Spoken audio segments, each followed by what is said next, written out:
चलिए तो शुरू करते हैं उस टास्क से जो मैंने लास्ट लेक्चर में आपको दिया था, और वो था पॉप का सूडो कोड लिखना। ट्राई करा आपने?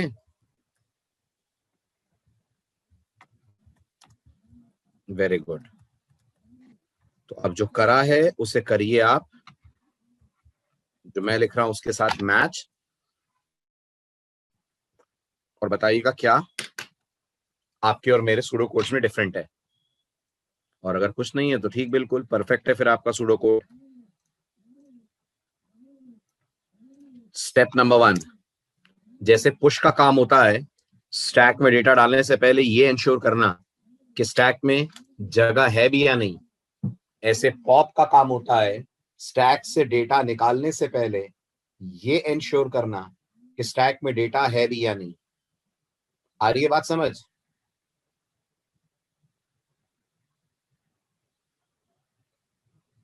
पॉइंट क्लियर है? जल्दी बोलिए। अगर पुश का काम है ये चेक करना कि स्टैक में जगह है या नहीं, तो पॉप का काम होगा ये चेक करना कि स्टैक में नहीं। तो फर्स्ट टास्क होगा हमारा check for underflow. This will be our first task. Okay, तो सबसे पहले हम अंडरफ्लो चेक करेंगे। ठीक, अगर स्टैक एम्प्टी हुआ, if stack is empty then print the message stack underflow. अगर स्टैक एम्प्टी है तो आप मैसेज प्रिंट कर दीजिए स्टैक अंडरफ्लो, और बिल्कुल पुश की तरह पॉप में भी रुकने का कोई मतलब नहीं है, तो यहीं से कर जाइए रिटर्न। स्टेप 2 क्लियर हुआ?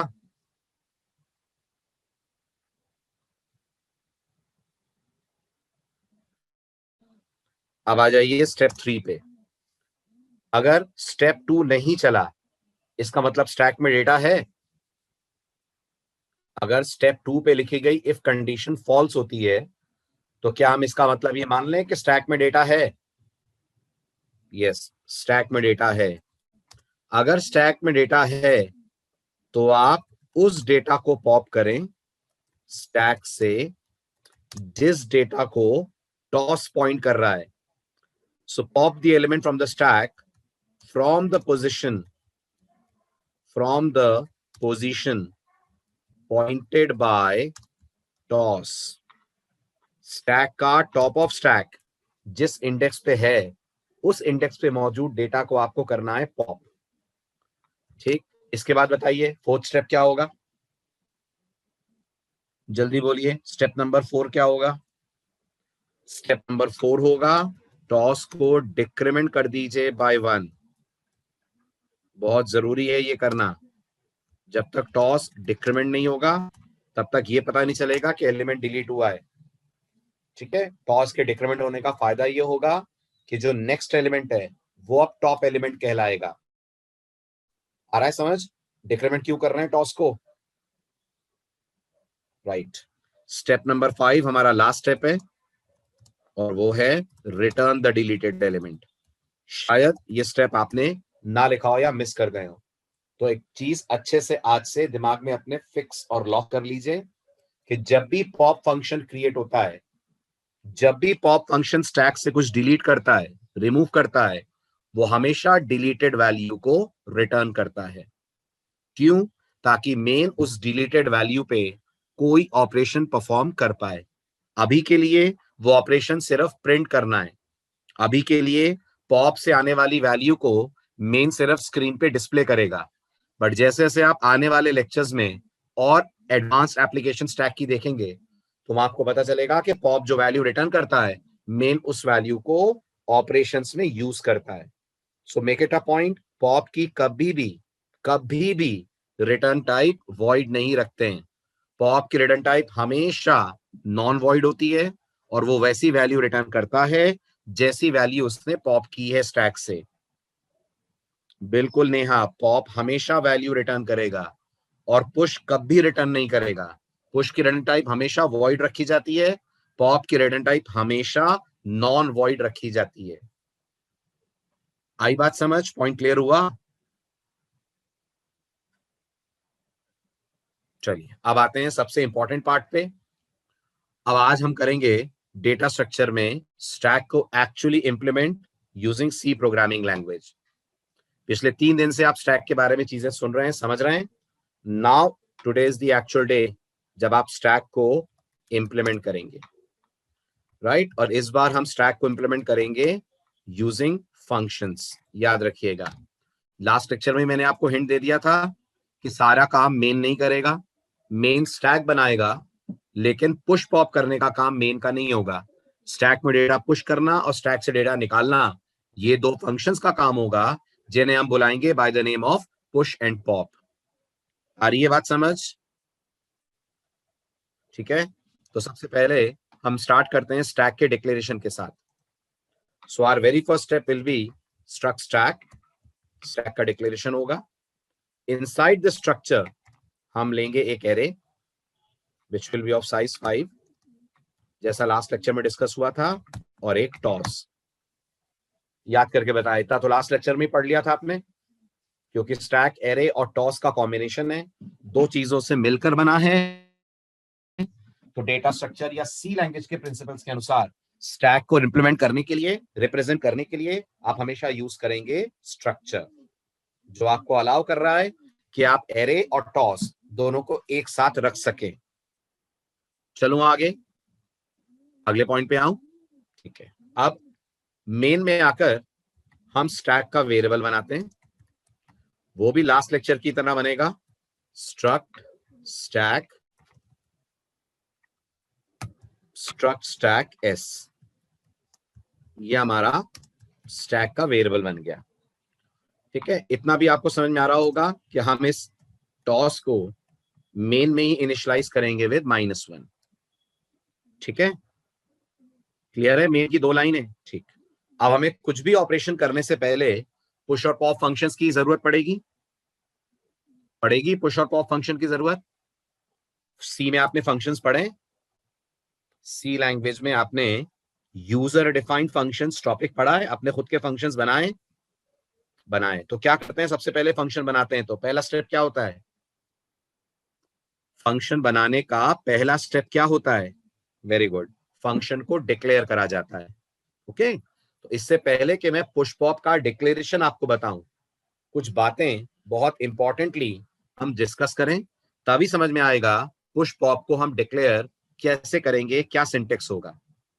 तो आप मुझे लास्ट लेक्चर रिकॉल करके बताइए, जब ये लाइन एग्जीक्यूट होगी स्ट्रक्ट स्टैक एस, तो मेमोरी में एक एरे जिसका नाम है ARR और एक टॉस नाम का इंटीजर वेरिएबल क्रिएट हो जाएगा।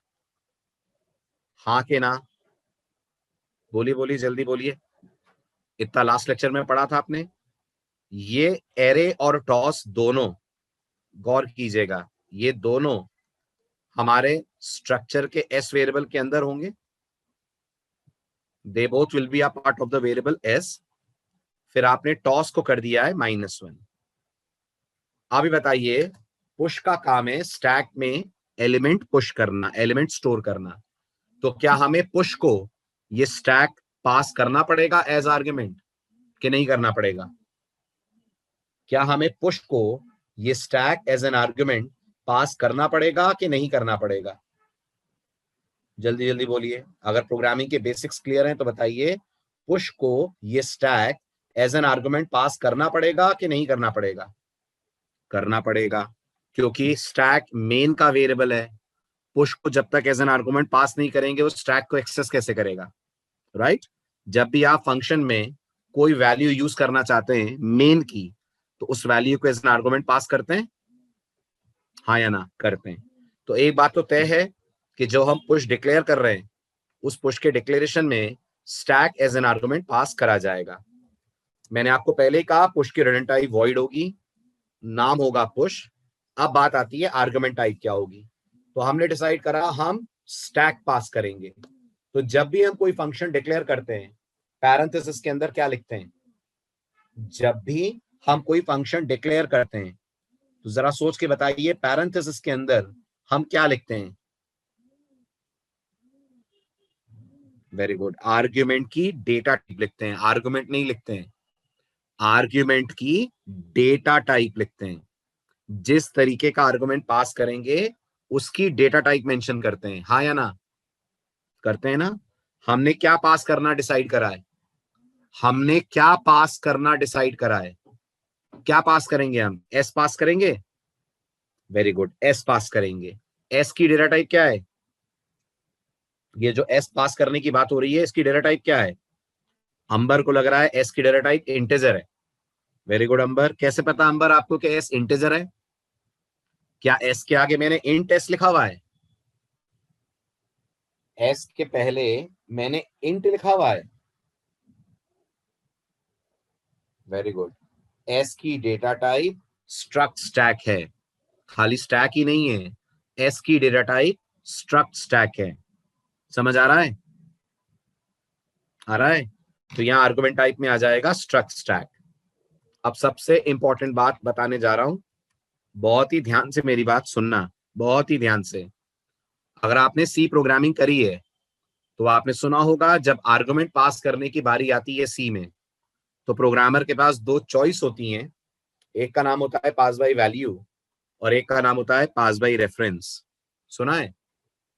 जब भी किसी फंक्शन को आर्गुमेंट पास होता है, हम प्रोग्रामर्स के पास दो ऑप्शंस होते हैं। Either we can pass it by value or we can pass it by reference. Have you heard this? Yes, okay.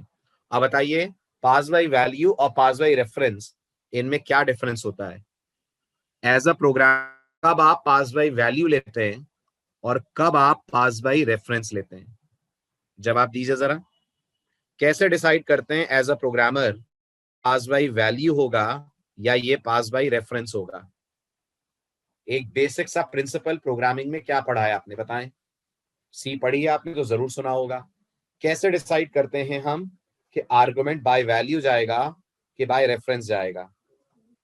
Very good Rudresh.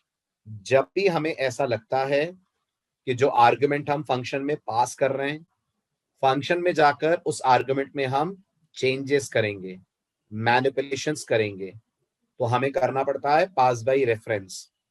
और अगर हमें ऐसा लगता है फंक्शन में हम चेंजेस नहीं करना चाहते या जो चाहते हैं वो हमें एक्चुअल आर्गुमेंट में नहीं चाहिए, तो सी ने पढ़ाया कि हमें यूज करना चाहिए पास बाय रेफरेंस। ठीक है? हमें नहीं चाहिए तो यूज करना चाहिए पास बाय वैल्यू और चेंज चाहिए तो हमें यूज करना चाहिए पास बाय रेफरेंस। अब इस पूरी कहानी को मैं आपको एक छोटे से एग्जाम्पल से समझाता हूं। ये एग्जाम्पल समझना बहुत जरूरी है स्टैक के लिए पुश पॉप बनाने से पहले। इमेजिन करिए मेरे पास एक फंक्शन है जिसका नाम है डिस्प्ले। इमेजिन करिए, उसके बाद मैंने मेन के अंदर एक इंटीजर ले रखा है a जिसकी वैल्यू है 10। मैंने मेन से डिस्प्ले को कॉल करा है, फाइन। और मेन में वापस लौटकर या मैंने लिखा है after display a is %d, a। और यहां मैंने डिस्प्ले डिफाइन करा और डिस्प्ले के अंदर मैंने लिखा a इज इक्वल टू 20। बताइए जरा इस प्रोग्राम का आउटपुट क्या होगा? जैसा लिखा है बिल्कुल वैसा ही बताइएगा। इस प्रोग्राम का आउटपुट क्या होगा? बिल्कुल गलत अमित, बिल्कुल गलत रुद्रेश, ये कंपाइल भी नहीं होगा। कैसी बातें कर रहे हैं आप? सी आप लोगों ने पढ़ी है कि नहीं पढ़ी है? ये कंपाइल भी नहीं होगा। ये कोड जनरेट करेगा सिंटेक्स एरर। क्यों करेगा सिंटेक्स एरर जनरेट? क्या आप इस तरह से डिस्प्ले में बैठकर मेन वाले ए को एक्सेस कर सकते हैं क्या? जल्दी बोलिए। ये ए कैसा वेरिएबल है? ये जो मेन में आपने ए बनाया है ये कैसा वेरिएबल है? प्रोग्रामिंग की वोकैबुलरी में क्या कहलाएगा ये? प्रोग्रामिंग की वोकैबुलरी में ये ए क्या कहलाएगा? बिल्कुल सही नहीं, हाँ, प्रोग्राम की वोकैबुलरी में ये कहलाएगा लोकल वेरिएबल। लोकल वेरिएबल का मतलब क्या होता है? हर जगह से एक्सेस हो, वो लोकल वेरिएबल होता है। हर जगह से आप एक्सेस कर लें, वो लोकल वेरिएबल होता है। जल्दी बोलिए, वो लोकल वेरिएबल होता है? नहीं ना। तब फिर कैसे आप डिस्प्ले में बैठकर a=20 लिख सकते हैं? कंपाइलर जनरेट कर देगा एरर। तो पहले तो बेसिक्स हम अपने प्रोग्रामिंग के क्लियर करें। सो रूल है, we can not access local variable of main, we can not access local variable of main from display unless, अगर करना चाहते हैं तो क्या करना पड़ेगा? जल्दी बोलिए, अगर करना चाहते हैं तो क्या करना पड़ेगा? अगर हम चाहते हैं डिस्प्ले में बैठकर हम ए को एक्सेस करें तो क्या करना पड़ेगा? नहीं, मुझे नहीं करना ग्लोबल, नहीं करना ग्लोबल काजल। सेकंड सॉल्यूशन बताइए। डिस्प्ले में भी ए को डिक्लेयर कर दे। वेरी गुड सुमित, अगर मैं डिस्प्ले में भी ए को डिक्लेयर कर दूंगा तो ये मेन वाला ए होगा। ये पढ़ा है प्रोग्रामिंग में। अगर मैं डिस्प्ले में भी ए को डिक्लेयर कर दूंगा तो ये मेन वाला ए बन जाएगा अपने आप। दो घर हैं, दोनों के बच्चों का नाम सोनू है, तो दोनों सोनू एक जैसे हो जाएंगे। Very good. मुझे ए पास करना पड़ेगा एज आर्ग्यूमेंट, तो यहां आएगा unless we pass a as argument. जब तक आप ए को एज एन आर्ग्यूमेंट पास नहीं करेंगे तब तक आप कैसे एक्सेस कर सकते हैं? सुमित, आप मेरी बात ही नहीं समझ रहे हो। मैं बोल कुछ और रहा हूं, आप जवाब कुछ और दे रहे हो। मैं बोल रहा हूं मुझे ए वाला ए एक्सेस करना है, आप कह रहे हो डिस्प्ले वाले ए का स्कोप डिस्प्ले में होगा। मुझे मेन वाला ए चाहिए डिस्प्ले में, तो डिस्प्ले वाला ए की बात ही कहां आ रही है? अगर मुझे मेन वाला वेरिएबल डिस्प्ले में एक्सेस करना है तो मुझे डिस्प्ले कॉल करते वक्त ए को पास करना पड़ेगा एज आर्ग्यूमेंट। करना पड़ेगा कि नहीं? करना पड़ेगा। तो अब आइए इस प्रोग्राम के वर्जन 2 पे। जब डिस्प्ले में ए एज एन आर्गुमेंट पास होगा तो पैरामीटर टाइप में इंट आएगा, आएगा कि नहीं आएगा? फिर हम आते हैं मेन में। मेन के अंदर मैंने एक वेरिएबल ए बनाया जिसमें 10 डाला। आप जवाब देना। फिर मैंने कहा printf before calling display, before calling display a is percentage d comma a. Before calling display a is percentage d comma a. फिर उसके बाद मैंने डिस्प्ले कॉल करा, यहां से ए भेजा और फिर कहा प्रिंटफ आफ्टर कॉलिंग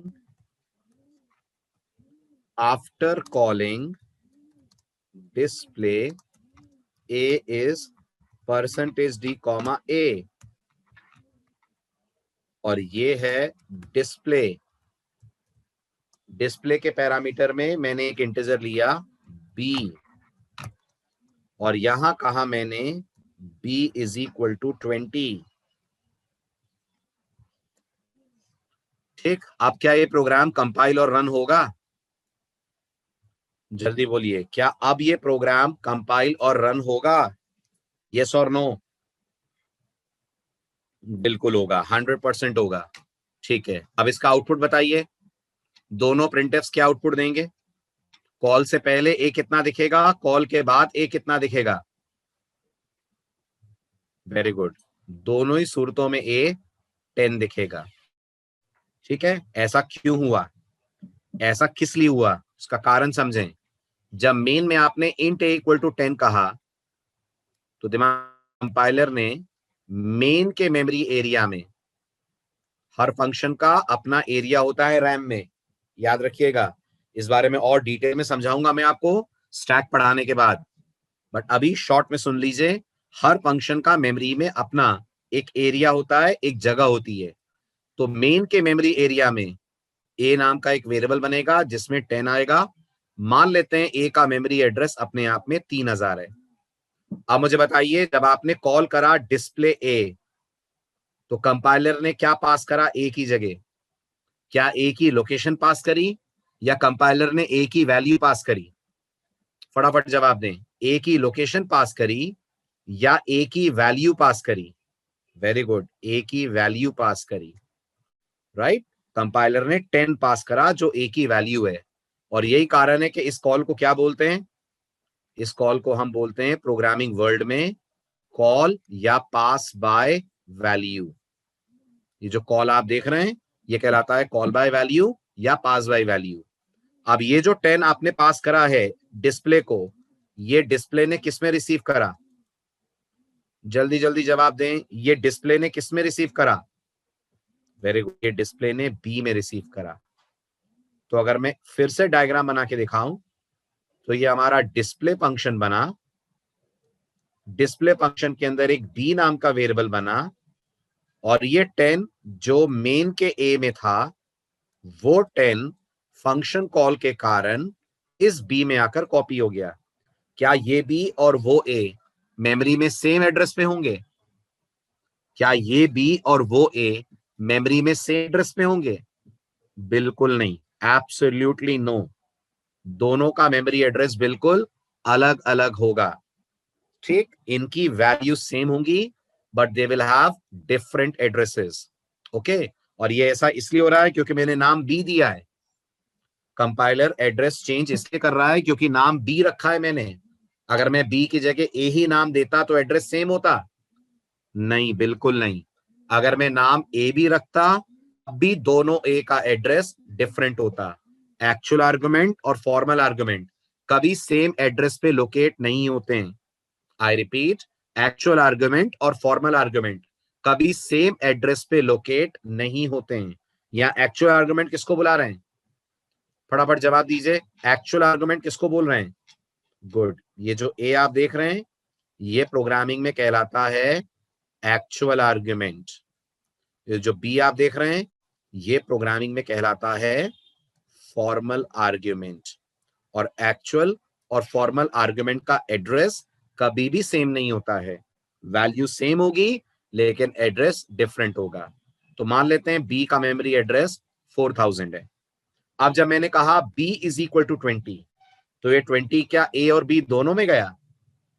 जल्दी बोलो, ये 20 क्या ए और बी दोनों में गया? No, not at all. ये 20 सिर्फ बी में गया। तो ए में क्या होगा? ए में कुछ नहीं होगा। ए जैसा पहले था वैसा कॉल के बाद रहेगा। पहले भी 10 था, कॉल के बाद भी ए आपको 10 ही मिलेगा। इसलिए दोनों केसेस में आपको आउटपुट मिल रहा है before calling display a is 10, after calling display a is 10। तो जो हमने बी में चेंजेस करे वो ए में रिफ्लेक्ट हुए कि नहीं हुए? जो हमने बी में चेंजेस करे वो ए में रिफ्लेक्ट हुए कि नहीं हुए? नहीं हुए, हरगिज़ नहीं हुए। अगर हम चाहते हैं हो तो क्या करना पड़ेगा? अगर हम चाहते हैं हो तो क्या करना पड़ेगा? तो फिर सी डबल प्लस और सी दोनों कहती हैं करना पड़ेगा कॉल या पास बाय रेफरेंस। अब सवाल आता है वो कैसे करेंगे? जवाब है कॉल या पास बाय रेफरेंस करेंगे तो आप मेन के अंदर से, पहले मेन बना रहा हूं ध्यान दीजिए, जब करेंगे तो डिस्प्ले को आप ए पास नहीं करेंगे, डिस्प्ले को आप ए का पास करेंगे एड्रेस। ध्यान दीजिएगा, एड्रेस पास करेंगे आप ए का। अगर आप डिस्प्ले को ए का एड्रेस पास करेंगे और ये मान लीजिए हमारा मेन फंक्शन जिसमें ए नाम का वेरिएबल क्रिएटेड है जिसकी वैल्यू 10 है, और कंपाइलर 10 पास करेगा कि 3000 पास करेगा? अब कंपाइलर 10 पास करेगा कि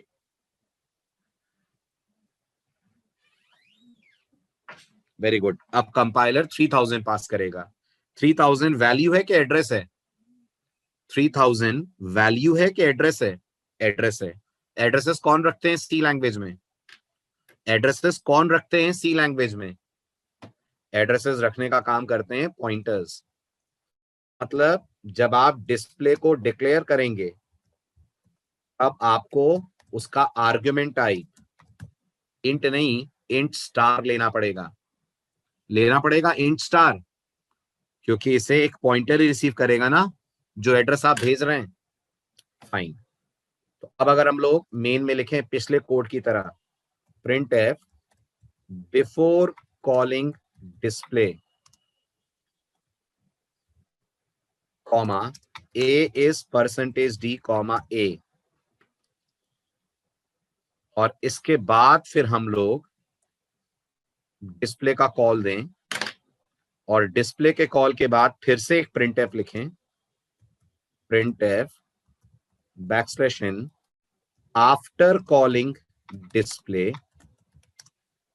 ए is percentage d comma a. तो फिर देखते हैं क्या होता है। अब इसके बाद हम डिस्प्ले में आते हैं और डिस्प्ले के पैरामीटर में हम डिक्लेयर करते हैं इंट स्टार पी। राइट, ये पी कौन है? जल्दी जल्दी जवाब दें। Who is this P? क्या माना जाए इस पी को? वेरी गुड, ये पी पॉइंटर टाइप का वेरिएबल है। परफेक्ट। अब अगर ये पी पॉइंटर टाइप का वेरिएबल है तो इसके अंदर 10 आएगा या 10 का एड्रेस आएगा? इसमें आकर 10 स्टोर होगा या 10 मेमोरी एड्रेस स्टोर होगा? मेमोरी एड्रेस, जो इस वक्त कितना बना हुआ है? जो इस वक्त बना हुआ है 3000। तो आप मानते हैं ये पी नाम का पॉइंटर ए को पॉइंट करने लगेगा? करने लगेगा। अब इस पॉइंटर के थ्रू क्या इस 10 को 20 कर सकते हैं? आप चेंज कर सकते हैं कि ये 10 की जगह 20 आ जाए? कर सकते हैं। क्या करना पड़ेगा? डिस्प्ले के अंदर आकर क्या करना पड़ेगा? डिस्प्ले के अंदर आकर कहना पड़ेगा value at P is equal to 20। Pointer को करना पड़ेगा डी रेफरेंस। ये जो आपने करा है प्रोग्रामिंग में बोलते हैं this is D referencing. Okay, और इसको पढ़ते कैसे? इसको पढ़ा जाता है value eight address stored in P. ये इसकी अंग्रेजी है। अब अगर आप सॉल्व करें इसको तो सबसे पहले सॉल्व करिए एड्रेस स्टोर्ड इन पी। बताइए जरा क्या एड्रेस स्टोर्ड है पी में? जल्दी जल्दी जवाब दें। पी में क्या एड्रेस स्टोर्ड है? पी में एड्रेस स्टोर्ड है 3000। 3000 पे बताइए क्या वैल्यू पड़ी हुई है? 3000 पे वैल्यू पड़ी हुई है ए की, दैट वैल्यू इज 10। इस ए में क्या असाइन हो जाएगा? इस ए में वैल्यू असाइन हो जाएगी 20। तो जिस ए में अभी तक 10 था वो 10 की जगह ओवरराइट होकर 20 हो जाएगा। तो जब हम लौटेंगे वापस मेन में हमें 10 मिलेगा कि 20 मिलेगा? कॉल से पहले तो ए 10 था, कॉल के बाद ए क्या हो जाएगा? 20 हो जाएगा। ठीक है, इसका मतलब फंक्शन में जो वेरिएबल पास होता है, अगर फंक्शन में उस वेरिएबल में चेंजेस करने, फंक्शन में जाकर उस वेरिएबल में चेंजेस करने, तो हमेशा उस वेरिएबल का पास करते हैं एड्रेस। समझ आ रही है बात? फटाफट बोलिए। अगर फंक्शन में जो वेरिएबल पास कर रहे हैं, फंक्शन में जाकर उस वेरिएबल में चेंजेस करने, तो हमेशा उस वेरिएबल का पास करते हैं एड्रेस। समझ आ रहा है? जल्दी जल्दी बोलें, एवरीवन प्लीज रिस्पॉन्ड। आ रहा है? अब लौटिए आप अपने टॉपिक पे, जिस कारण से पूरी कहानी अपन ने डिस्कस करी। अभी बताइए, हम पुश को एस पास करेंगे? क्या हम पुश ये स्ट्रक्चर का वेरिएबल एस पास करेंगे एज एन आर्गुमेंट? बिल्कुल सही करेंगे, 100% करेंगे, नहीं तो पुश उसमें डेटा कैसे? ठीक है, अब ये बताइए, जब हम एस पुश को पास करेंगे तो टॉस में अभी -1 है, हाँ या ना? टॉस में अभी -1 है। जब पुश से कंट्रोल वापस आएगा तो भी टॉस में -1 ही रहेगा क्या? सोच के जवाब देना। जब पुश से कंट्रोल वापस आएगा तब भी टॉस में -1 ही रखना है क्या हमें? क्या लगता है आपको? कॉल हो टॉस -1 पे ही रहे? नहीं, सोचिए, जब पुश कॉल होगा टॉस में अभी -1 है, पर जब हम पुश से वापस लौटेंगे तो टॉस 0 पे आ जाना चाहिए कि नहीं? जल्दी बोलिए, टॉस 0 पे आ जाना चाहिए कि नहीं? आ जाना चाहिए। दूसरी बात, एरे के 0th सेल में गार्बेज फटाफट बोलिए, एरे के 0th सेल में अभी गार्बेज है। जब हम पुश से वापस लौटेंगे, हम चाहेंगे ये गार्बेज ही रहे। जब हम पुश से वापस लौटेंगे तो हम चाहेंगे ये गार्बेज ही रहे? नहीं, हम चाहेंगे कि इसके डेटा चेंज हो जाएं, इसमें वो डेटा आ जाए जो हमें पुश करना है। इसका मतलब इस एस में चेंजेस आ रहे हैं कि नहीं आ रहे हैं? पुश से वापस आने पर इस एस में चेंजेस आ रहे हैं कि नहीं आ रहे हैं? तो फिर हम एस पास करें कि एस का एड्रेस पास करें? जो अभी 5 मिनट पहले हमने डिस्कस करा, उस थ्योरी के आधार पर क्या एस को पास बाय वैल्यू से भेजें कि एस को पास बाय रेफरेंस से भेजें? कैसे भेजें एस को? पास बाय वैल्यू सही रहेगा कि पास बाय रेफरेंस सही रहेगा? पास बाय रेफरेंस सही रहेगा। और अगर पास बाय रेफरेंस से भेजेंगे तो इसे रिसीव कौन करेगा? इसे रिसीव कौन करेगा? इसे रिसीव करेगा एक पॉइंटर। तो जो पुश की आर्गुमेंट टाइप है वो स्ट्रक्ट स्टैक नहीं होगी, पुश की आर्गुमेंट टाइप होगी struct stack pointer. Are you getting this? Push की आर्गुमेंट टाइप होगी स्ट्रक्ट स्टैक पॉइंटर। आई बात समझ? ओके। और अगर आपको लग रहा है सर स्ट्रक्ट स्टैक पॉइंटर क्यों, इंटीजर पॉइंटर क्यों नहीं, तो सी के बेसिक रूल ये कहते हैं पॉइंटर के डेटा टाइप वेरिएबल की डेटा टाइप के जैसी रखी जाती है। जिस वेरिएबल को पॉइंटर पॉइंट करेगा, पॉइंटर भी वैसा ही बनाया जाता है। एग्जाम्पल में हमारा पी नाम का पॉइंटर ए को पॉइंट कर रहा है, ए की डेटा टाइप क्या है? जब आप देख जरा जो स्क्रीन पे आपके प्रोग्राम दिख रहा है उसमें ए वेरिएबल की डेटा टाइप क्या है? इंटीजर है, इसलिए पॉइंटर इंटीजर बना है। अगर ए की डेटा टाइप कैरेक्टर होती तो, अगर ए वेरिएबल की डेटा टाइप कैरेक्टर होती तो हमारा पॉइंटर कैरेक्टर टाइप का बनता। अगर ए की डेटा टाइप इंटीजर है तो इंटीजर टाइप का, कैरेक्टर है तो कैरेक्टर टाइप का। और हमारे केस में बताइए वेरिएबल एस की डेटा टाइप क्या है? हमारे केस में वेरिएबल एस की डेटा टाइप क्या है? Struct stack. वो ना इंटीजर है, ना कैरेक्टर है, ना फ्लोट है। तो पॉइंटर कैसा बनेगा? तो पॉइंटर कैसा बनेगा? पॉइंटर बनेगा स्ट्रक्ट स्टैक पॉइंटर। और सेकंड आर्गुमेंट भी पुश को जाएगा, वो वैल्यू होगी जो आप यूजर से लेकर पुश को पास करेंगे, ताकि पुश इस वैल्यू को स्टैक में पुश कर सके, ताकि पुश इस वैल्यू को स्टैक में पुश कर सके। जल्दी बोलिए, समझ आया? ये समझ आई पुश की प्रोटोटाइप? पक्का? श्योर? Very good. अब जरा पॉप की प्रोटोटाइप बताइए। जसलीन को नहीं समझ में आई? यस जसलीन, क्या डाउट है बताइए, क्या क्वेरी है आपकी? जसलीन आपने नहीं लिखा है, किस सेंस में लिखा है बेटा? क्या नहीं समझ में आया? Can you ask the question?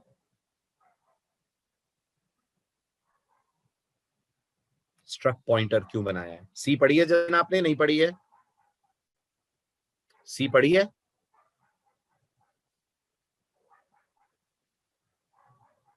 Pointer समझ आ गया? ओके, फिर क्या नहीं आया? मैं आपको अनम्यूट करता हूं, ऐसे तो बहुत टाइम लग जाएगा बात करने में। सर वो ये stack struct pointer comma int ऐसे करके क्यों लिखा है, मैं ये पूछ रही हूँ सर। बाकी मुझे वो पॉइंटर वाला सेक्शन आता था सर। Very good. ये हमने ऐसे लिखा है क्योंकि दो आर्गुमेंट पास हो रहे हैं ना, हम पुश को दो आर्गुमेंट पास करेंगे ना, एक एस पास करेंगे जो स्टैक है जिसमें डेटा पुश होना है, और एक वो वैल्यू पास करेंगे जो पुश होनी है। स्टैक में डेटा भी तो पुश होगा ना, वो डेटा कौन देगा? अक्षय, वो टॉस नहीं है, ध्यान ओके दीजिए। ये एरे और टॉस तो सब एस के साथ चले जाएंगे। ध्यान से सुनिए, जब आप एस का एड्रेस भेजेंगे तो ये सब चले जाएंगे, एरे टॉस सब चले जाएंगे एस के थ्रू। लेकिन खाली एस से बात बनेगी क्या? स्टैक भेज दिया आपने, अब वो डेटा कहां से आएगा पुश के पास जो पुश करना है?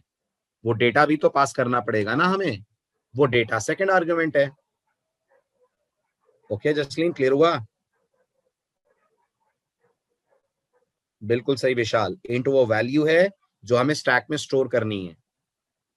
ठीक है, चलिए अब अगर क्लियर हुआ है तो मैं आप सबको 2 मिनट का समय दे रहा हूं। आप सब पॉप का डिक्लेरेशन लिख के दिखाएं मुझे। लेट मी सी आपको कितना क्लियर हुआ। कोशिश करिए पॉप का डिक्लेरेशन लिखने की। मैंने पुश की प्रोटोटाइप लिखी है, आप पॉप की प्रोटोटाइप लिखकर चैट विंडो में पेस्ट करें। करें सभी लोग, please give it a try. कोशिश करिए, कोई दिक्कत नहीं है, गलती होगा ना। करिए करिए सभी लोग, करिए फटाफट।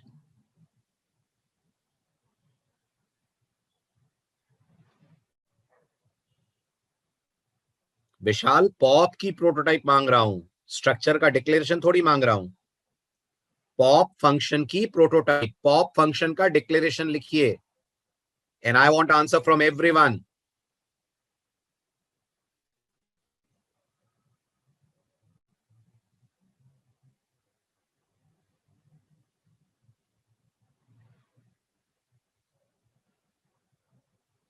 बस 7 लोग हैं क्लास में, व्हाट अबाउट अदर्स?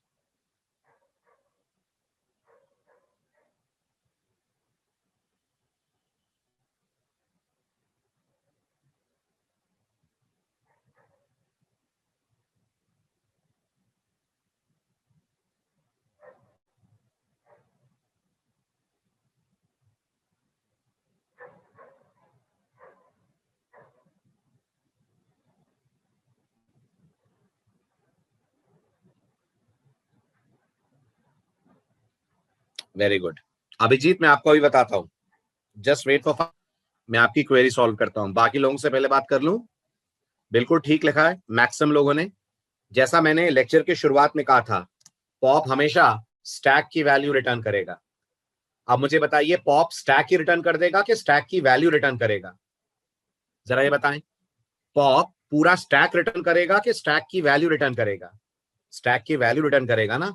तो आप में से कुछ लोग, मैं देख रहा हूं, रिटर्न टाइप पॉप की रख रहे हैं स्ट्रक्ट स्टैक। अगर आप रिटर्न टाइप रख रहे हैं तो आप ये कहना चाह रहे हैं कि पॉप पूरा स्टैक रिटर्न करेगा। पॉप स्टैक थोड़ी ना रिटर्न करेगा, पॉप रिटर्न करेगा स्टैक की वैल्यू। तो आपने स्टैक बनाया है, उसके अंदर की वैल्यूज किस डेटा टाइप की हैं?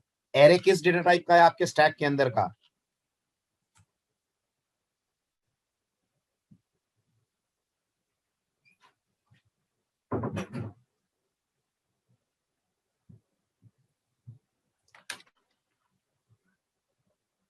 जो आपने स्टैक बनाया है, वेरी गुड, उसके अंदर का एरे फिलहाल, ध्यान देना मेरे वर्ड्स पे, फिलहाल इंटीजर टाइप का है। ठीक है, आने वाले लेक्चर्स में याद रखिएगा, ये कैरेक्टर फ्लोट किसी भी टाइप का हो सकता है। तो हमेशा याद रखें, जैसा स्टैक के अंदर का एरे होता है वैसा ही पुश का आर्ग्यूमेंट होता है, और वैसी ही पॉप की रिटर्न टाइप होती है। दोबारा सुनना ध्यान से, बहुत कुछ आपकी गलतियां सॉल्व हो जाएंगी। जैसा स्टैक के अंदर का एरे होता है, इस एआरआर की डेटा टाइप की बात कर रहा हूं मैं, जो इस एआरआर की डेटा टाइप आप रखेंगे वैसा ही पुश का आर्गुमेंट होगा और वैसी ही पॉप की रिटर्न टाइप होगी। तो आप मानते हैं आपको आने वाले टाइम में स्टैक कैरेक्टर का भी बनाना पड़ सकता है? जल्दी बताइए, स्टैक हमेशा इंटीजर का ही बने ऐसा तो जरूरी नहीं है ना। स्टैक तो किसी भी तरह की वैल्यू रख सकता है। तो अगर स्टैक कैरेक्टर का बना तो आपके फंक्शन की आर्गुमेंट टाइप कैर हो जाएगी पुश की, और रिटर्न टाइप कैर हो जाएगी पॉप की। फ्लोट बना तो पुश की आर्गुमेंट टाइप फ्लोट और पॉप की रिटर्न टाइप फ्लोट। ये बात समझ आई? आई, वेरी गुड। तो ये हो गया रिटर्न टाइप इंट, नाम हो गया पॉप। अब आता है, क्या पॉप को भी एस चाहिए? जल्दी बताइए, क्या पॉप को भी स्टैक एस चाहिए कि नहीं चाहिए? क्या पॉप एस में चेंजेस करेगा? क्या पॉप एस में चेंजेस करेगा? बिल्कुल, यहां स्टैक में सिमिलर टाइप की वैल्यू रख सकते हैं, डिसिमिलर रखना हो तो फिर स्ट्रक्चर का स्टैक बनाना पड़ता है। वो भी आगे आप देखेंगे एडवांस लेवल पे। अभी के लिए मान लीजिए सिमिलर टाइप की वैल्यूज का स्टैक बनेगा। राइट, तो पॉप क्या स्टैक में चेंजेस करेगा? बिल्कुल करेगा। फॉर एग्जाम्पल, क्या पॉप टॉस को डिक्रीमेंट करेगा? क्या पॉप टॉस को डिक्रीमेंट करेगा? यस, पॉप टॉस को डिक्रीमेंट करेगा। डिक्रीमेंट करेगा तो टॉस में चेंजेस आएंगे, आएंगे। अगर टॉस में चेंजेस आएंगे तो एस का एड्रेस पास होगा, बिल्कुल पास होगा। 100% पास होगा। तो आप लिखेंगे स्ट्रक्ट स्टैक पॉइंटर। समझ में आया? पुश और पॉप दोनों का डिक्लेरेशन आया? ठीक है। अब बारी आती है मेन में आगे के कोड की। तो ये बताइए स्टैक में जो डेटा आपको पुश करना है, प्रोग्रामर आप देंगे कि यूजर से लेना है? क्या लगता है, हम अपने मन से स्टैक में कुछ भी पुश कर दें कि यूजर से लें? यूजर से लें। तो यूजर से लेने के लिए लूप वूप लगाना पड़ेगा। तो मेन में हमने एक आई और एक एक्स वेरिएबल ले लिया है। ठीक है, अब हम अपना फॉर लूप इटरेट करते हैं। राइट, हमारा फॉर लूप कितनी बार चलेगा? जल्दी बोलिए। स्टैक की साइज 5 है, तो हमारा फॉर लूप कितनी बार चलना चाहिए?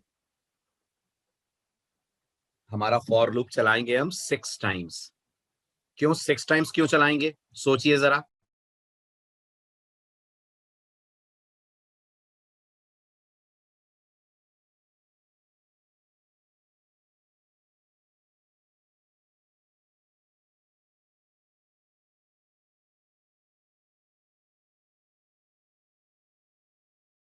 बिल्कुल सही, सोचिए। 5 का है। बिल्कुल सही, बिल्कुल सही। सोचिए, मैं समझा रहा हूं, अब जिनको नहीं समझ में आ रहा है। स्टैक हमारा 5 इंटेजर्स का है। अगर हम लूप को सिर्फ 5 बार चलाएंगे, ओवरफ्लो की स्थिति तो बनेगी ही नहीं ना। सोचिए, ओवरफ्लो की स्थिति तो तब बनती है ना जब स्टैक फुल हो और आप उसके अंदर डेटा पुश कर रहे हो, है कि नहीं है? है ना? तो हम ये वेरीफाई करना चाहते हैं, इस बात को टेस्ट करना चाहते हैं कि हमारा पुश फंक्शन ओवरफ्लो को हैंडल कर पा रहा है कि नहीं। और इसलिए हम पुश को कितनी बार कॉल करेंगे? जल्दी बोलिए, कितनी बार कॉल करेंगे? 6 बार। 6 बार क्यों कॉल करेंगे? क्योंकि हम चाहते हैं 5 बार तो पुश सक्सेसफुली डेटा पुश करे, और छठी बार वो पुश ना करे बल्कि मैसेज दे स्क्रीन पे स्टैक ओवरफ्लो। आ रहा है समझ? 6 बार क्यों कॉल कर रहा हूं? सिर्फ टेस्टिंग के लिए, सिर्फ चेकिंग के लिए कि मेरा कोड परफेक्ट है कि नहीं है। राइट, जब भी कोई सिक्योरिटी सिस्टम बनता है तो उस पर अटैक करवाया जाता है हैकर से, ये चेक करने के लिए कि वो सिस्टम हैकिंग के अटैक से कितना प्रूफ है, कितना अपने आप को फुल प्रूफ रख सकता है। वैसा ही हम कुछ कर रहे हैं। हम पुश बनाएंगे ऐसा कि वो ओवरफ्लो हैंडल करे, पर ओवरफ्लो होना भी तो चाहिए, और वो करने के लिए हम यहाँ लूप चला रहे हैं 6 बार। आ रही है बात समझ में सबको? Why am I running the loop 6 times? Just for cross checking, nothing more than that. Loop के अंदर अब आप यूजर से इनपुट लेंगे बाय सेइंग एंटर एलिमेंट। जो भी एलिमेंट यूजर देगा वो स्कैनफ से आप रख लेंगे %d के साथ x में। ठीक है, अब आपने अगर लास्ट लेक्चर में करा हो तो आपको याद होगा, लास्ट लेक्चर में आप लूप के अंदर टॉस को बढ़ाना, डेटा को एरे में या स्टैक में स्टोर करना सब मेन में कर रहे थे। हाँ या ना? कर रहे थे, है ना? अब ये काम मेन नहीं करेगा। अब ये काम कौन करेगा? अब ये काम पुश करेगा। मेन पुश को कॉल करेगा। यस और नो?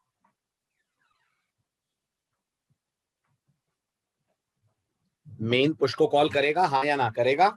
ठीक है, तो मुझे बताइए पुश के कॉल का सिंटेक्स क्या होगा? जितना भी समझ में आ रहा है, आधा अधूरा सही गलत कोशिश जरूर करिए। पुश के कॉल का सिंटेक्स बताइए क्या होगा? फटाफट चैट विंडो में आंसर टाइप कीजिए। पुश के कॉल का सिंटेक्स सभी लोग लिखे, मुझे सबसे आंसर चाहिए। बिल्कुल घबराइए मत, सही है गलत है वो सब बाद में देखेंगे, पहले कोशिश तो करिए। मनीष एक बार ध्यान से चेक करो क्या लिखा है आपने। अब सही है, वेरी गुड। पुश का कॉल देते वक्त हम पास करेंगे 2 आर्गुमेंट। एक आर्गुमेंट होगा एस का एड्रेस और एक आर्गुमेंट होगा एक्स। जल्दी बताइए, होगा? फटाफट बोलिए, ऐसा करेंगे? बिल्कुल 100% हम ऐसा करेंगे। क्यों? क्योंकि हमने अभी अभी तय करा, एक तो हमको पास करना होगा स्टैक का एड्रेस, तो वो हमने पास करा, और साथ में पास करना होगा वो डेटा जो स्टैक में होना है पुश। बस इसके बाद काम खत्म। यस, इसके बाद फॉर लूप का काम खत्म। ये हमारा पुश कंप्लीट हुआ। समझ में आ रहा है फॉर लूप? जल्दी जल्दी बोलिए, फॉर लूप समझ आ रहा है? फाइन। अब इसके बाद हम एक और फॉर चलाएंगे जिसमें हम पॉप कॉल करेंगे। ये भी 6 बार चलेगा। ये भी 6 बार चलेगा। 5 बार पॉप पॉप करेगा, 6वीं बार में पॉप बोल देगा स्टैक अंडरफ्लो। उसकी क्रॉस चेकिंग के लिए हम इसे चलाएंगे 6 बार, i = 1 से लेकर i <= 6 तक। बताइए, अब फॉर में पॉप का कॉल लिखिए, कोशिश करिए, पॉप को कैसे कॉल करेंगे, करिए try. How are we going to call the function pop?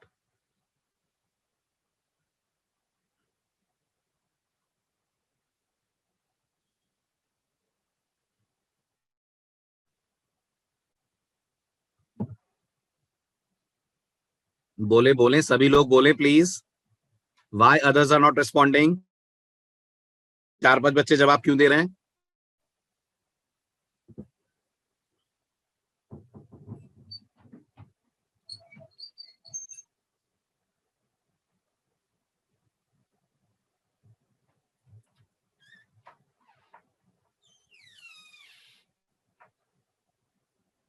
Very good, बिल्कुल सही। बस कुछ लोग मिस कर रहे हैं। पॉप कुछ रिटर्न कर रहा है कि नहीं, ये बताइए, सोचिए। पॉप कुछ रिटर्न कर रहा है कि नहीं? कर रहा है ना? तो फिर आप उसकी रिटर्न वैल्यू रिसीव तो करेंगे ना, है ना? तो कॉल होगा x = pop address of s, right? मर्जी हमारी, तो रिसीव नहीं करेंगे तो दिखाएंगे कैसे क्या पॉप हुआ? अगर मर्जी हमारी चलाएंगे तो कैसे दिखाएंगे क्या पॉप हुआ? क्यों अक्षय, जवाब दें।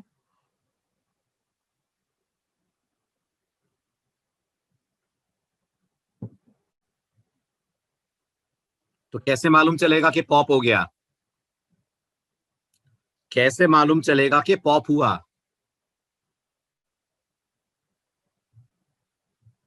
क्या क्रॉस चेक कर लिया तुमने? यूजर को कैसे पता तुमने क्या क्रॉस चेक करा क्या नहीं करा? तुम्हारे कोड के अंदर की कोडिंग कौन देख रहा है? किसको मालूम तुमने क्रॉस चेक करा, वो क्रॉस चेक सही हुआ गलत हुआ, कौन जानता है? तुमने 2 नंबर ऐड करने का प्रोग्राम बनाया, 2 नंबर यूजर से लिए, ऐड कर लिया। अब दिखाओगे नहीं तुम उस ऐड करने का रिजल्ट? दुनिया के किसी के भी पॉइंट ऑफ व्यू से बोलो, तुम जावा, पाइथन, पीएचपी, सी, डेटा स्ट्रक्चर कब से लैंग्वेज से प्रभावित होने लगे? डेटा स्ट्रक्चर ने कब कह दिया कि जावा है तो ऐसा करो और सी है तो वैसा करो? कॉन्सेप्ट तो सब में सेम रहेंगे। जावा क्या कहती है, जो पॉप करते हैं वो दिखाते नहीं है, ऐसा? अगर पॉप करा हुआ डेटा नहीं दिखाएंगे तो इस प्रोग्राम का सेंस बनेगा ही क्या? ये प्रोग्राम कर ही क्या रहा है? 2 ही तो काम कर रहा है, पुश और पॉप। तो फिर हम कैसे दिखाएंगे यूजर को कि पॉप हुआ कि नहीं हुआ? हर जगह मर्जी नहीं चलती है।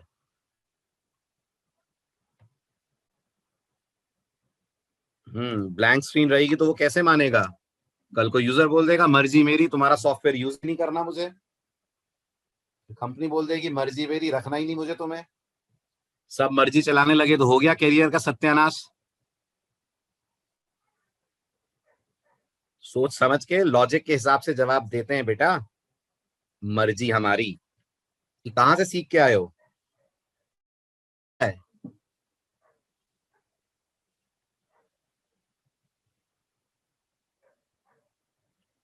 चलिए बढ़िया, आगे। अब एक्स के अंदर आपने डेटा पॉप कर लिया, एक्स के अंदर वैल्यू आपको मिल गई।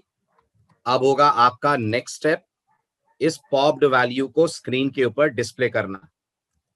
तो आपने करा पॉप्ड एलिमेंट = %d, x। ये का फॉर लूप क्लोज हुआ। फाइनली ये आपने मेन बंद कर दिया। This is the main part of the first basic stack program. अब हमें डिफाइन करना है पुश फंक्शन को। आप लोगों के पास पुश फंक्शन की प्रोटोटाइप है? जल्दी बोलिए फटाफट। पुश फंक्शन की प्रोटोटाइप है। पुश फंक्शन का सूडो कोड भी है। पुश फंक्शन का सूडो कोड भी है आपके पास है। तो सबसे पहला काम, पुश की फर्स्ट लाइन बताइए मुझे क्या होगी। आपके सामने पुश फंक्शन का डिक्लेरेशन है, मुझे पुश की फर्स्ट लाइन बताइए। पुश की फर्स्ट लाइन जैसा अभी अभी हमने डिस्कस करी, नहीं फर्स्ट लाइन नेहा हेडर को बोलते हैं। हेडर मतलब फंक्शन का डिक्लेरेशन। तो पुश की फर्स्ट लाइन होगी हमारी struct stack pointer p comma integer x। ये होगा आपका पुश फंक्शन का पहला स्टेटमेंट। अब आप याद करिए सूडो कोड लास्ट लेक्चर का और बताइए पुश के अंदर आते ही आपने पहला एक्शन क्या लिया है। सूडो कोड क्या कह रहा है, सबसे पहले क्या करो, फटाफट बोलिए फटाफट बोलिए। सूडो कोड क्या कह रहा है, सबसे पहले क्या करो। वेरी गुड, ओवरफ्लो चेक करो। ठीक, अब यहां ध्यान से सुनिएगा, एक और कॉमन गलती जो एज अ बिगनर करते हैं स्टूडेंट्स। सबसे पहले जरा हम पुश का डायग्राम बना लें। ये बताइए पुश को कितने आर्गुमेंट मिल रहे हैं। सबसे पहले पुश का मेरे साथ डायग्राम समझिए। पुश को कितने आर्गुमेंट मिल रहे हैं, 2 आर्गुमेंट मिल रहे हैं। Very good. उसमें से पहला आर्गुमेंट कौन है, उसमें से पहला आर्गुमेंट कौन है, एस का स्ट्रक्चर का एड्रेस है जो आप एक पॉइंटर में रख रहे हैं। तो पहला आर्गुमेंट तो पुश का ये पी नाम का पॉइंटर है।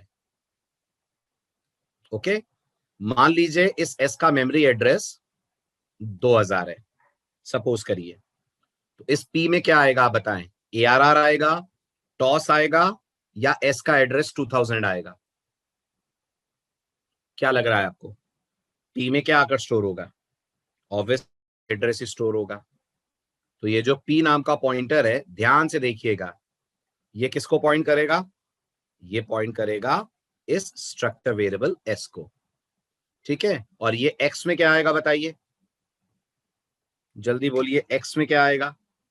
एक्स में वो वैल्यू आएगी जो यूजर स्टैक में पुश करना चाहता है ना, डेटा आएगा, जो एलिमेंट पुश होना है वो आएगा। मान लेते हैं 10 आया, तो एक्स में वैल्यू आ जाएगी 10।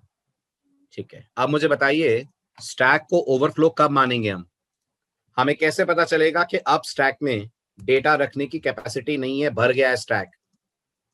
तो आप हिंदी में मुझे बोल सकते हैं कि सर जब टॉस लास्ट पोजीशन पे होगा, यही बोलेंगे ना। सोचिए, आराम से सोचिए और हाँ ना में बोलिएगा, यही बोलेंगे ना, जब टॉस लास्ट इंडेक्स पे होगा। ना ना ना, गलत आदर्श। -1 का तो मतलब स्टैक खाली पड़ा हुआ है। -1 लास्ट इंडेक्स थोड़ी हुआ, लास्ट इंडेक्स तो इस एग्जांपल में 4 हुआ ना। जब टॉस लास्ट इंडेक्स पे होगा तभी हम मानेंगे ना कि स्टैक फुल है। ओके, तो हमारा यहाँ पे स्टेटमेंट क्या होगा आप बताइए, हम क्या लिखें, क्या हम यहाँ लिख सकते हैं if tos double equal to 4, जल्दी बोलिए, can I write this line. No, absolutely no. क्या टॉस पुश के अंदर का कोई लोकल वेरिएबल है, या टॉस स्ट्रक्चर के अंदर बैठा है, जल्दी बताइए। टॉस पुश के अंदर का लोकल वेरिएबल है क्या, जो आप टॉस डबल इक्वल टू 4 बोल पाए। नहीं, टॉस कहां पर है, ध्यान से डायग्राम देख के बताइए, टॉस कहां पर है, एस के अंदर है। एस के अंदर है, स्ट्रक्चर के अंदर मतलब एस के अंदर है। और हमारे पास एस का क्या है, हमारे पास एस का क्या है, हमारे पास पुश में एस का क्या है, हमारे पास एस का एड्रेस है, एस का पॉइंटर है। और सी लैंग्वेज कहती है जब आपके पास स्ट्रक्चर का पॉइंटर होता है और आप स्ट्रक्चर के पॉइंटर से स्ट्रक्चर के मेंबर को एक्सेस करते हो, तो आप ऐसे नहीं लिखोगे डॉट टॉस, आप ऐसे भी नहीं लिखोगे पी डॉट टॉस। याद रखिएगा, डॉट तब लगता है जब पी स्ट्रक्चर का वेरिएबल हो। क्या पी स्ट्रक्चर का वेरिएबल है, जल्दी बोलिए, क्या पी स्ट्रक्चर का वेरिएबल है। नहीं, पी स्ट्रक्चर का पॉइंटर है। अगर पी स्ट्रक्चर का पॉइंटर है तो सी लैंग्वेज ने सिंटेक्स दिया है, वहां डॉट हटाकर लगा देना पड़ेगा आपको एरो ऑपरेटर। इसमें दिमाग बिल्कुल, इसमें लॉजिक बिल्कुल मत ढूंढिएगा, ये सिंटेक्स की बात है। जैसे मैं आपसे पूछता हूं, हम लोग फंक्शन के साथ लगाते हैं, जवाब दीजिए। हम लोग फंक्शन कॉल करते हैं तो पैरेंथेसिस लगाते हैं, लगाते हैं। लगा।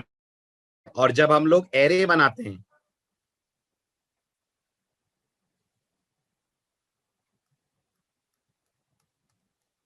जब हम लोग एरे बनाते हैं तो क्या पैरेंथेसिस लगाते हैं कि स्क्वायर ब्रैकेट लगाते हैं? जब हम लोग एरे बनाते हैं तो पैरेंथेसिस लगाते हैं कि स्क्वायर ब्रैकेट लगाते हैं? Square bracket. ऐसा क्यों है? अगर मैं आपसे पूछूं ऐसा क्यों है, तो आप मुझे यही बोलोगे ना, ऐसा सिंटेक्स है, ये सिंटेक्स की बात है। सी ने बोला है एरे बनाओ तो स्क्वायर ब्रैकेट लगाओ, फंक्शन बनाओ तो पैरेंथेसिस लगाओ। ऐसे ही सी ने बोला है जब आप स्ट्रक्चर के वेरिएबल से स्ट्रक्चर के मेंबर को एक्सेस करोगे तो डॉट आएगा। इसलिए गौर से देखिए, मेन में आप एस डॉट टॉस बोल रहे हैं क्योंकि एस वेरिएबल है। लेकिन क्या पी वेरिएबल है? फिर बताइए एक बार, क्या पी स्ट्रक्चर का वेरिएबल है? नहीं, पी स्ट्रक्चर का पॉइंटर है। तो आपको कहना पड़ेगा पी एरो टॉस। अगर आपको लग रहा है इसको पढ़ेंगे कैसे पी एरो टॉस, तो इसको पढ़ेंगे पी जहां पॉइंट, वहां के टॉस को चेक करो और चेक करो क्या वो 4 है। बताइए पी कहां पॉइंट कर रहा है? बताइए जल्दी, पी कहां पॉइंट कर रहा है? पी पॉइंट कर रहा है एस को। क्या एस में टॉस है?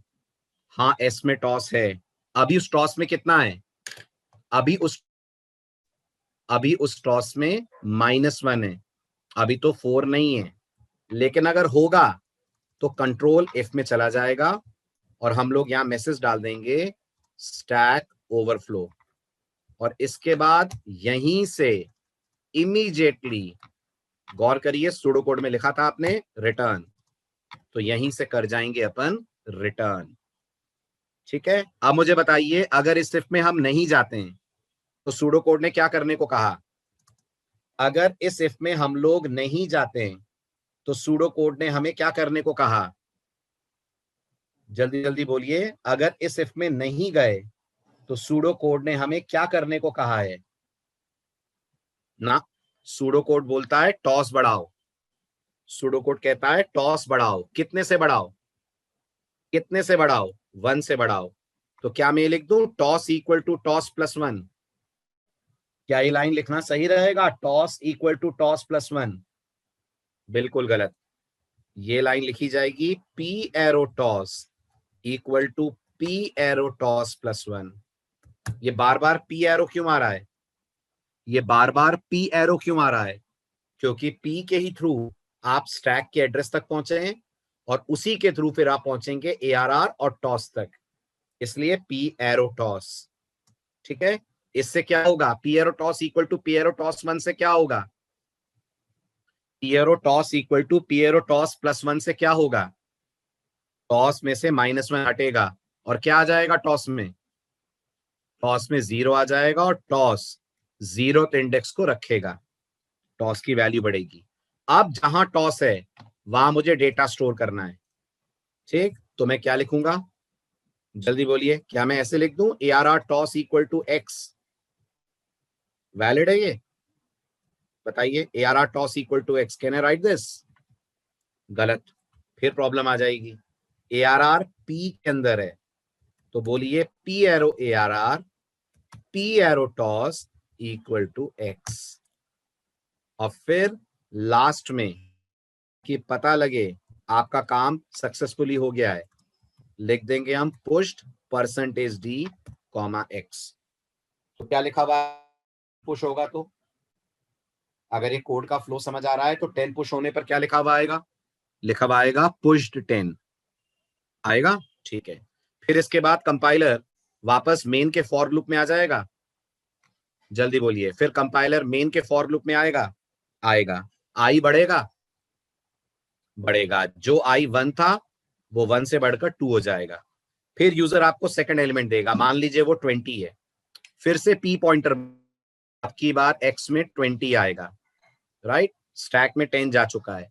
फिर चेक होगा P arrow tos double equal to 4। क्या टॉस 4 है? बोलिए बोलिए, क्या टॉस 4 है? नहीं है। टॉस कहां पर है? टॉस अभी 0 पर है, राइट? 0 पर है, 0 पर है, 1 पे नहीं है, 0 पर है। फिर अगला स्टेटमेंट चलेगा P arrow tos equal to P arrow tos plus 1। अब टॉस कहां आ जाएगा? बोलिए अब टॉस कहां पहुंच जाएगा? अब टॉस पहुंच जाएगा इंडेक्स नंबर 1 पे, और इस इंडेक्स नंबर 1 पे हम स्टोर कर देंगे 20। ठीक है, ये सिलसिला कब तक चलेगा? ये सिलसिला, ये प्रोसेस कब तक चलेगा? ये चलेगा 5 एलिमेंट्स तक। ठीक है, जब पांचों एलिमेंट पुश हो जाएंगे, ध्यान से देखिएगा, तो टॉस पहुंचा होगा 4 पे, आई बढ़ते बढ़ते अब 6 हो जाएगा। बोलिए 5 एलिमेंट के पुश होने के बाद आई बढ़ते बढ़ते अब 6 पे पहुंच जाएगा। यस, आई बढ़ते बढ़ते अब पहुंच जाएगा 6 पे, राइट। जब आई 6 पे होगा और टॉस 4 पे होगा, ध्यान दीजिए, आप पुश कॉल करेंगे, क्या अब इफ ट्रू होगा? P arrow tos double equal to 4 होगा। स्क्रीन पे मैसेज फ्लो हो जाएगा, स्टैक ओवरफ्लो, और यहीं से कंट्रोल वापस लौट जाएगा। तो कितने एलिमेंट पुश होंगे? जल्दी बोलिए, कितने एलिमेंट पुश होंगे? 5। स्क्रीन पे मैसेज कितने आएंगे? स्क्रीन पे मैसेज आएंगे 6। 5 तो आएंगे पुश्ड के, छठवा आएगा ओवरफ्लो का। समझ आया? पूरा फ्लो क्लियर हुआ? अगर आया तो आपका अगला टास्क है, आप बना के लाइएगा पॉप। आज सूडो कोड लिख के लाए थे, अगले लेक्चर में पॉप की कोडिंग करके लाइएगा, जितनी भी आपसे बने, जितना भी आप अटेंड कर पाए। बाकी फिर क्लास में हम लोग करेंगे डिस्कस।